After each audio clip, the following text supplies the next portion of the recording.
Are Stellantis and Renault thinking about a merger? Well, that is what the rumor mill is churning away on.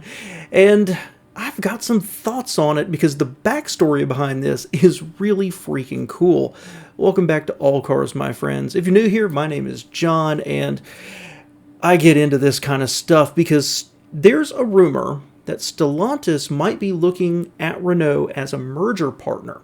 Now, while the two manufacturers have both come out and said, well, either there's no comment or we're not interested at all, it hasn't helped that the price of Renault shares actually went up on the news.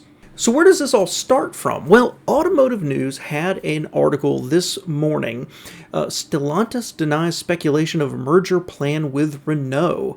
Well, the first I'd ever heard of it, but you dig into it a little bit more, and it actually comes from an Italian newspaper based on something that Stellantis' CEO said to Bloomberg. Now, first off, you've got Stellantis, which took PSA, Peugeot, and Fiat Chrysler, mashed them together into kind of a Frankenstein monster that ended up not being the train wreck I thought it was going to be.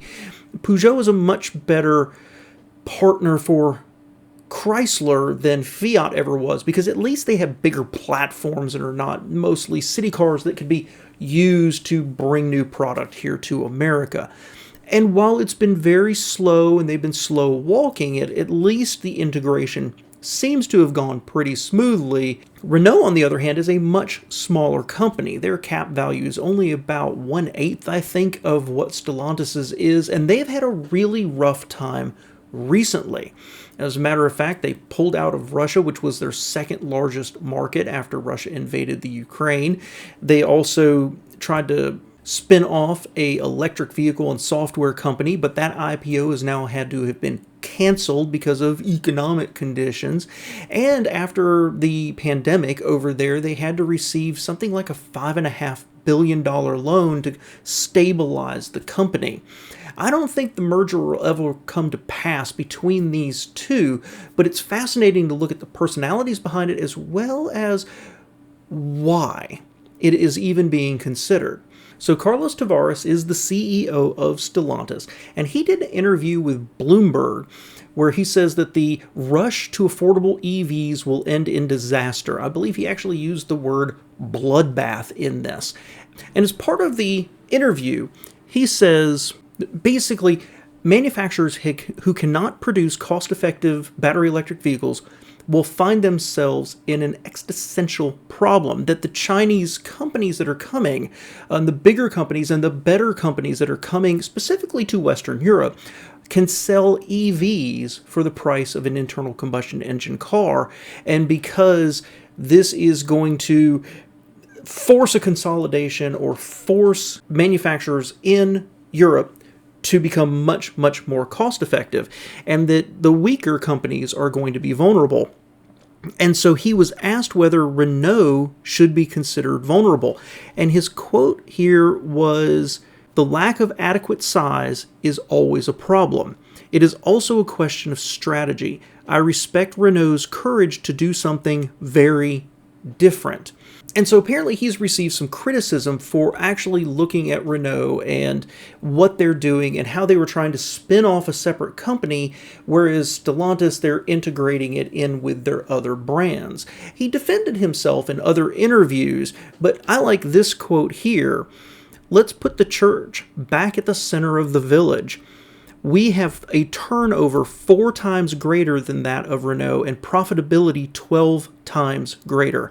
I respect them, but we are not in the same league." I kind of like that. So let's look at that a little bit more real quick, because Tavares started with Renault. He actually was there when Carlos Ghosn was there. He actually was in Japan, and back in France, he was Carlos's second-hand man. They're only 4 years apart in age, and he unfortunately, somewhere around 2013, made it very public that he wanted to be the CEO. And he was told that was a faux pas, and he needed to apologize to everybody. And instead, he left and went over to Peugeot at the time. and then masterminded this merger with Fiat Chrysler and runs a much, much larger company at a time where, to add to Renault's problems, they're also pulling themselves back and removing themselves from the Nissan, Renault, and Mitsubishi alliance. So Renault is a much weaker company behind all this, and there's personal animosity between Renault and the CEO of Stellantis. Now, does that animosity mean that he wants to beat them in the market, or that he'd like to take them over, and that's how he'll end up being the CEO? Well, I've got my opinion. I'll let you decide for yourself. Well, and the response has been that the chairman of Stellantis, John Elkann, has come out and said that they had no merger plans in response to the press speculation. And Renault has said no comment for rumors about Stellantis, while their stock actually went up on the news. Now, behind this even a little more is the fact that the French government owns, I believe, a majority stake in Renault and has a stake in Stellantis. And the Italian government has actually been considering buying a larger stake or buying a stake in Stellantis to offset the French interests. So there's some nationality going on here. I don't think the Italians, number one, they actually already have editorials coming out saying that they pumped enough money into Fiat and Chrysler and into the Stellantis merger that they don't need to be doing anything else. And I think there would be a lot of pushback, certainly from an antitrust point of view, of adding even more French influence into the company as a whole. So at the end of the day, this is really a fascinating corporate level personalities, Chinese potential EVs coming to undercut them and continue to undercut them, the strategy of the European Union and how to support their companies.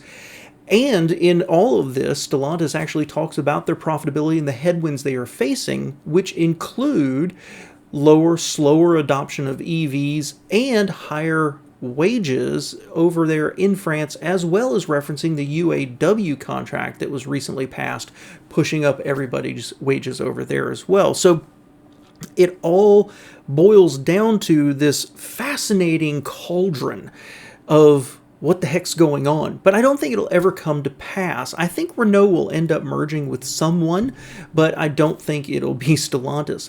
Number one reason being they already have too much capacity in Eastern Europe, and adding the two companies together would only make that worse. And the second thing is if you merge two companies in France, and now all of a sudden you're part sharing, your platform sharing, well, some of those factories and some of those workers are going to become redundant. And so the French government, having a stake in these companies, would have to be answering to the voters for why their jobs are being cut if a merger that big came together. So ultimately, I think politics will be behind what keeps this from ever moving forward off of just a blatant rumor mill. So it is fascinating to think about Stellantis' 14 brands and Renault's 4 brands kind of merging all together and potentially improving their export ability to places like Canada or the United States. It's intriguing, but I don't see it ever happening. Let me know what you think below, guys. I appreciate you being here.